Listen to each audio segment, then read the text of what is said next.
Good morning or afternoon, depending on where you are in the world and when you're catching up with this replay, if it's replay. But here we are live on Monday morning, still for me, and afternoon for Roelof here.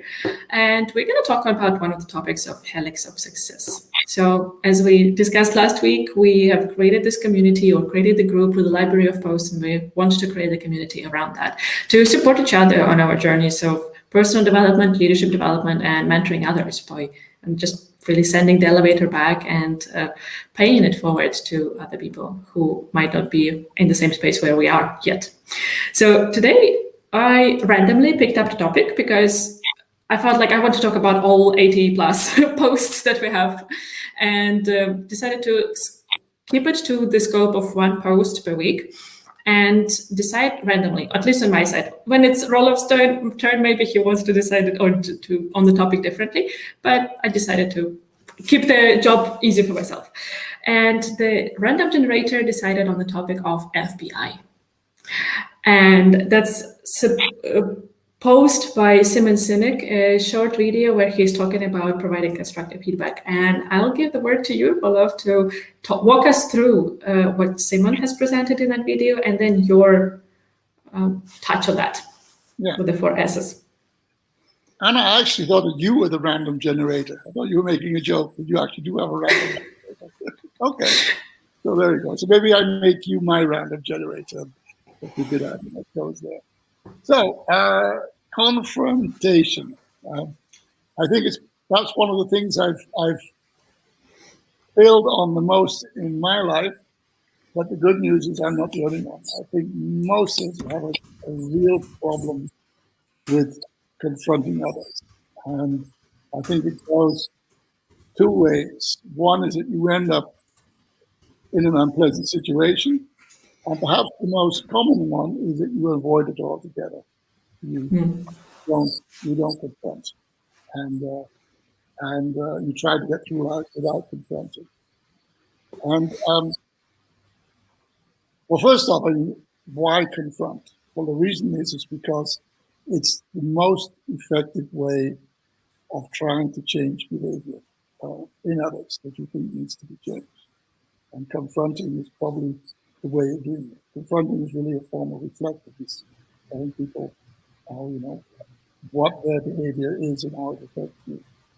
And one of the things we tend to do, or some of us, many of us, is then you go into a situation where you actually do have a situation, but you don't confront the person themselves, but you discuss it with others, which is a very toxic situation.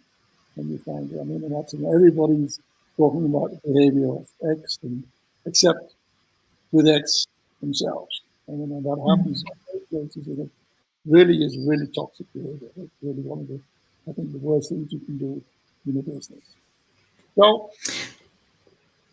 I want to pause here and just pay attention or emphasize one of the points that you said about having the idea of why you want to confront.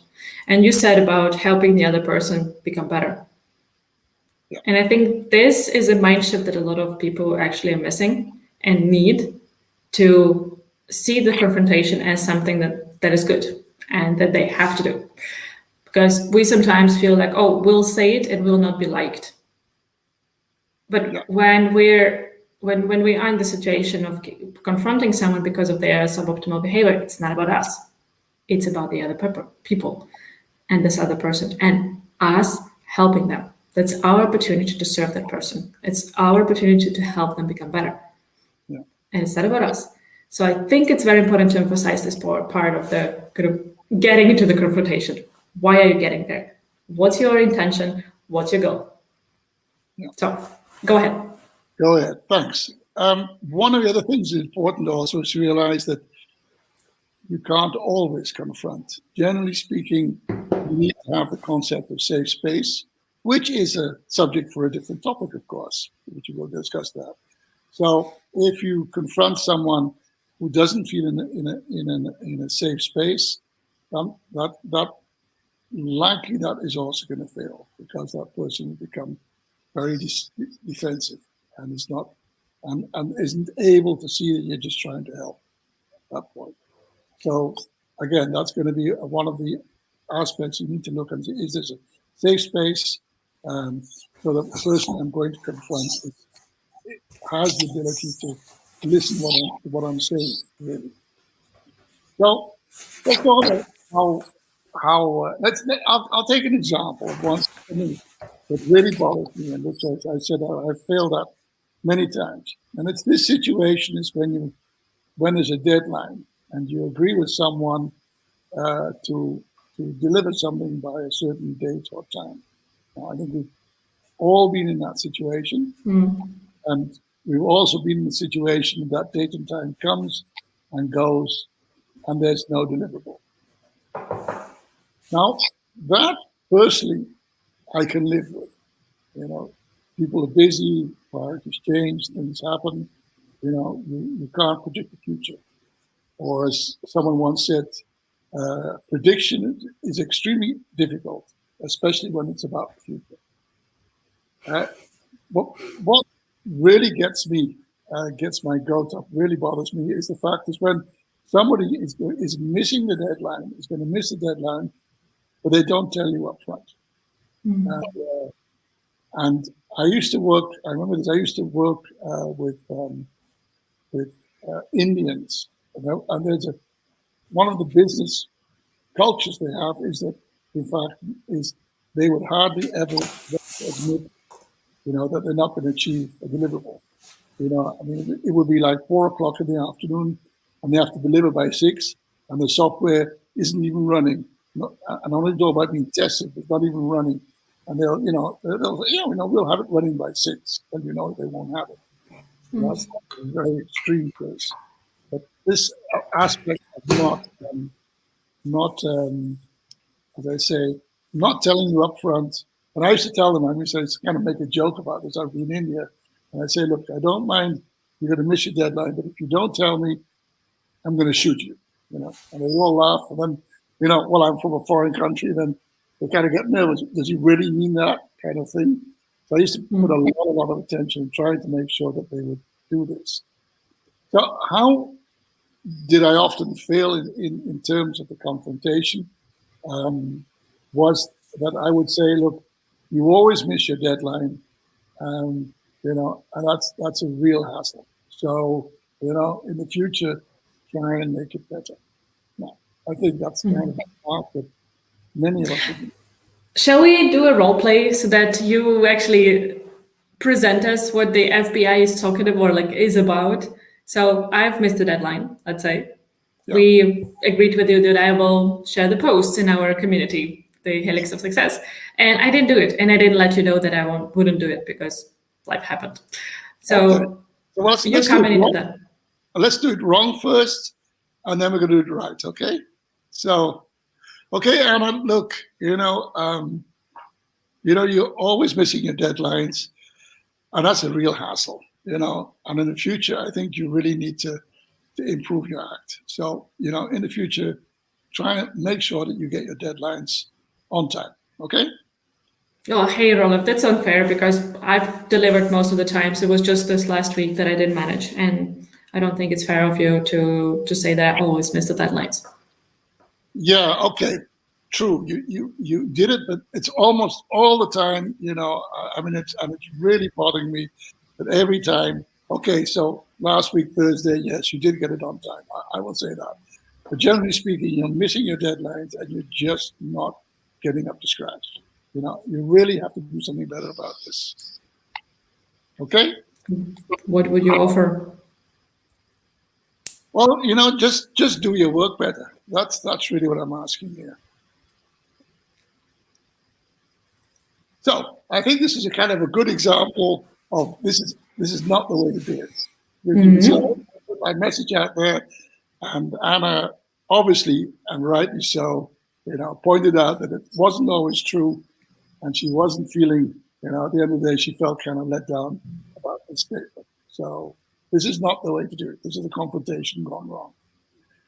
And so let's talk about the way to do it. And this is based really on Simon Sinek's approach. So we're basing on that.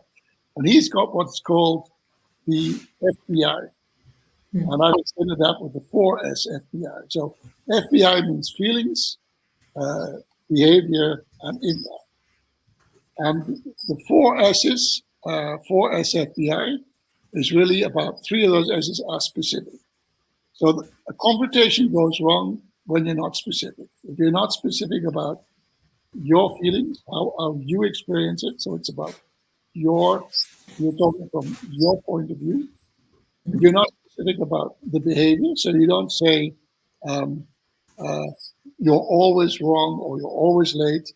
No, you take a specific situation. So I would say, look, Anna, last week Thursday, you had agreed you would deliver at 12. That didn't happen.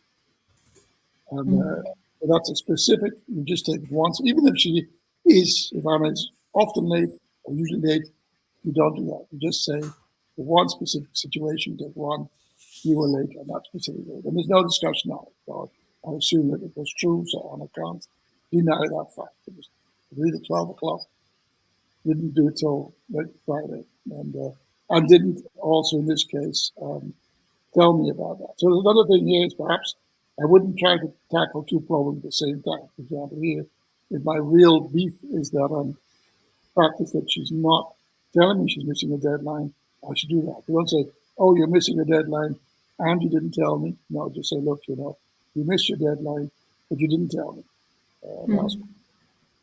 And so that's so what is the feeling? And it doesn't necessarily have to be first my feelings, then the behavior, then the impact.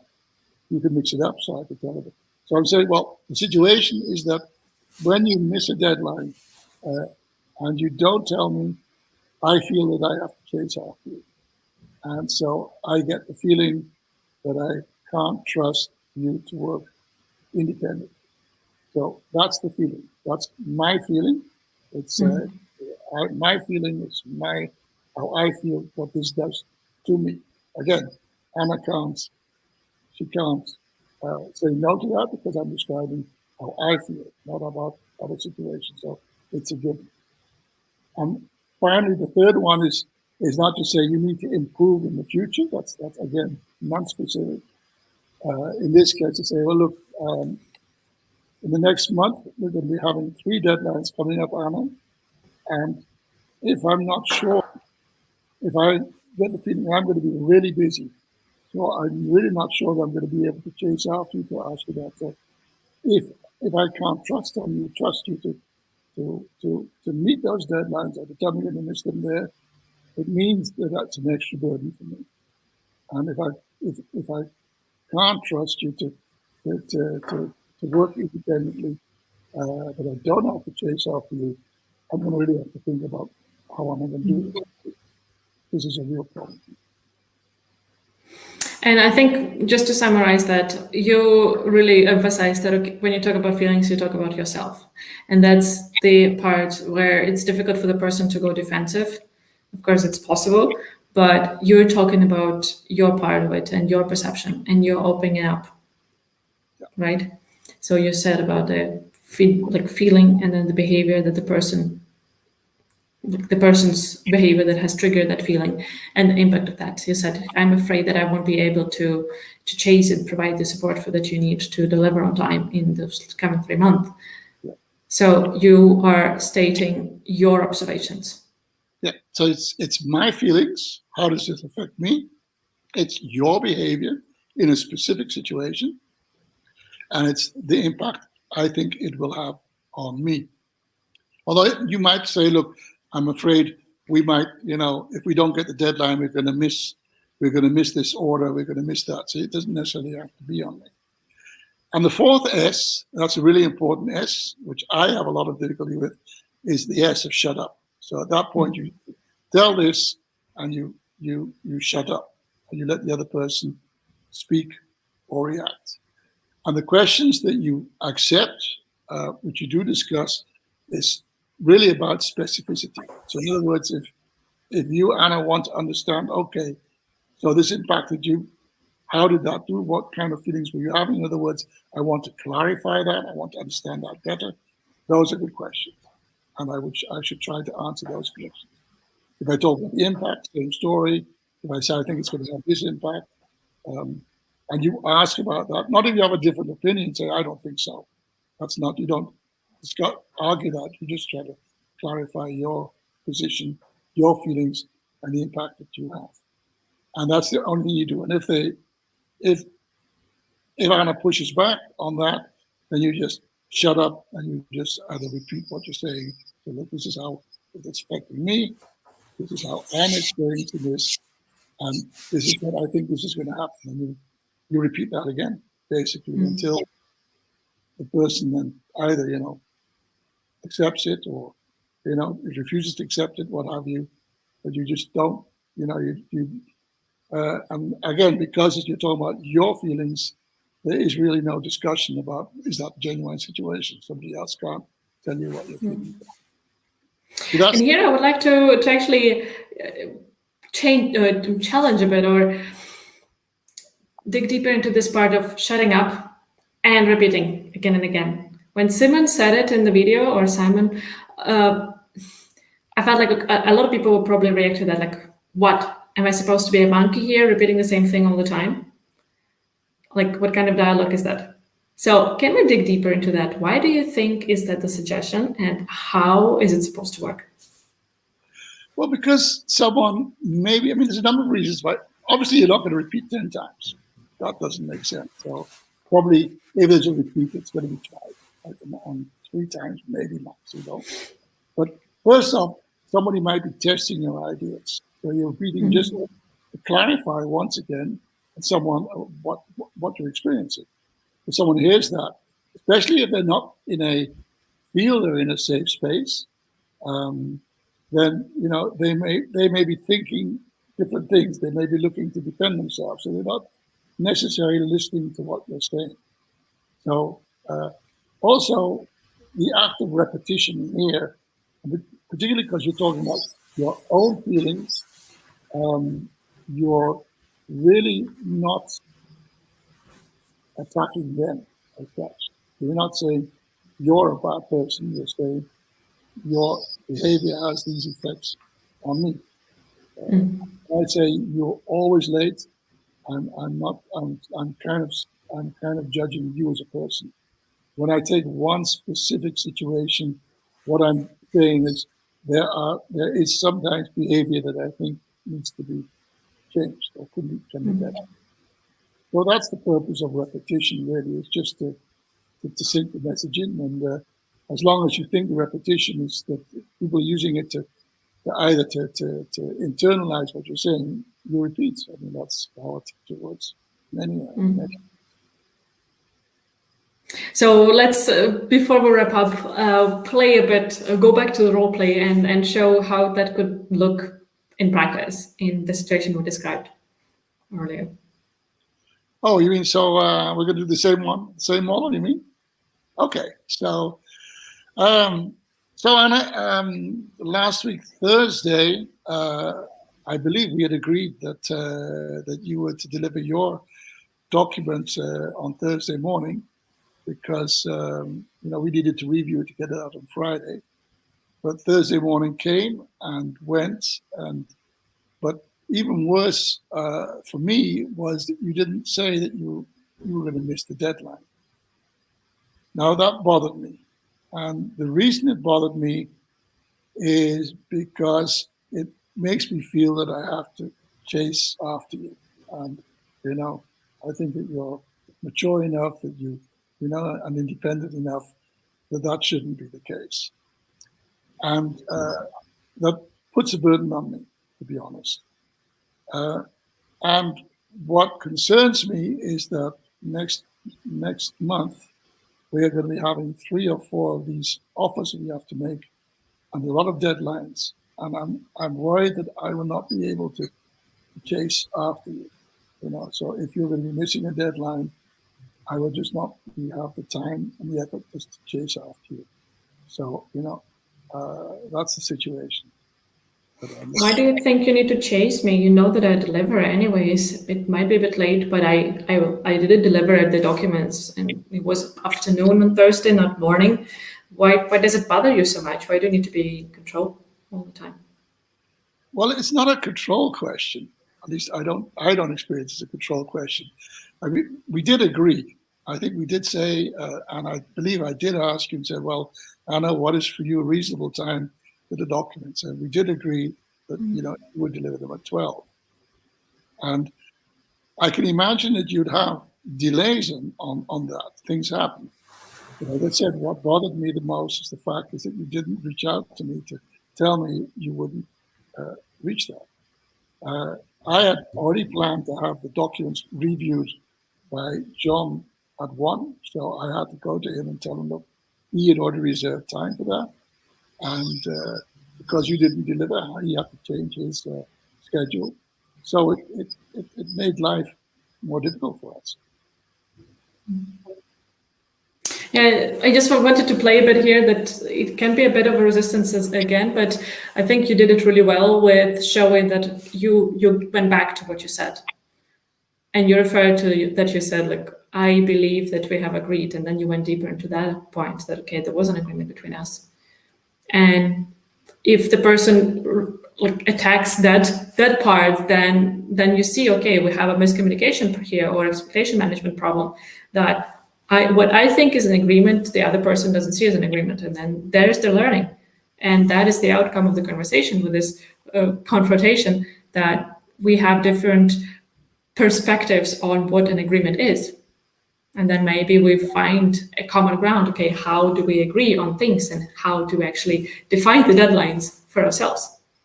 Yeah, and in fact, another advantage in this way is because you keep it to yourself, there may be a genuine miscommunication. That's possible. Mm-hmm. Or in a discussion, you said, oh, but I actually thought you meant that. And so there was in fact, so it's not that you missed a deadline, you thought the deadline might have been at another time for some reason.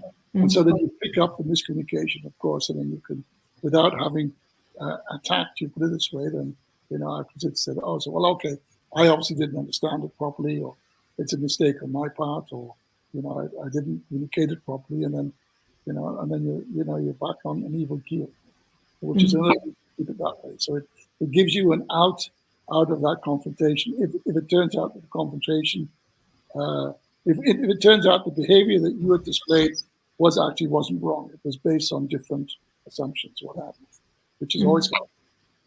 Yeah, and just to sum up, I think that's the good point, actually, that the FBI model, or some people might know it as the SBI, situation behavior impact, then it really gives you the possibility to discuss the situation and its impact from your perspective, and it opens up for a conversation. So when you come with that and you're open to hear the other part, then you can actually meet in the middle ground, instead of really feeling like we're pushing our opinions onto each other. No, we're exploring. What's my perception of this situation? What's your perception? Has there been some miscommunication there? Yeah, and I think the 4S bit is really important also. It's the specificity. It has to be specific.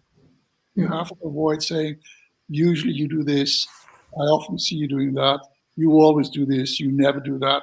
That's when if you do that, then you immediately go off track. So it has to be specific. Specific feelings, what is it that I'm experiencing? Specific behavior, you did that at that particular time, and specific. And again, at the end, you say your story, and you shut up. Quite right. Listen, so you give the other person the chance, of course, to either explore what you try to better understand if they're open, or again, there may be some miscommunication. So I made an assumption. So you give them the room to tackle that. Yeah. We hope that was helpful, and that you found some insights, and you use the FBI model, or 4S FBI model, for yourself. And next time you need to confront someone, be it at work or at home or in any other relationship, and let us know how it went for you. And hopefully see you next Monday for another conversation about the Helix of Success. Thanks again, Anna, for a great talk, and always good to have your insightful questions. Thank you, Roelof, and yeah, I'm always appreciating your time and sharing of the insights and experiences.